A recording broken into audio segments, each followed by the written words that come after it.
আমাৰ আজি অসমৰ প্ৰাকৃতিক সম্পদ আৰু সংৰক্ষণৰ চেপ্টাৰ কি পঢ়া শেষ হৈছে নে নাই হৈছে।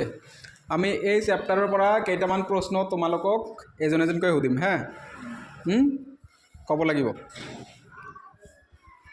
তোমালোকে ঘৰতে পঢ়িছিলা আৰু স্কুলতো ক্লাছতো তোমালোকক এই প্ৰশ্নসমূহৰ বিষয়ে আলোচনা কৰা হৈছে, ঠিক আছে। প্ৰথমে ৰুণাৰ পৰা আৰম্ভ কৰিম। প্ৰাকৃতিক সম্পদসমূহক 4টা ভাগত ভাগ কৰা হৈছে, ঠিক আছে।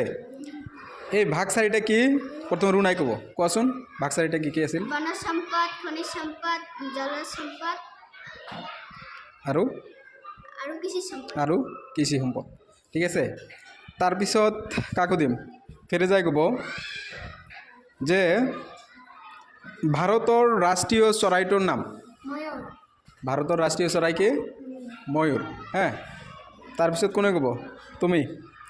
ৰাবিয়াই ক'ব অসমৰ জাতীয় প্ৰতীকটোৰ নাম কি? গড়, এশিঙীয়া গড়। হা, এশিঙীয়া গড় আমাৰ ক'ত পোৱা যায়? কাজিৰঙাত পোৱা যায়। কোনে ক'বা? তুমি ক'বা যে অসমৰ ৰাজ্যিক পক্ষীৰ নাম কি?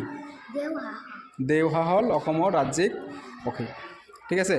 তাৰপিছত তুমি কোৱা অসমৰ খাৰুৱা তেল থকা এখন ঠাইৰ নাম।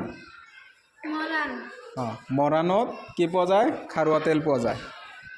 তাৰপিছত অহাবে ক'ব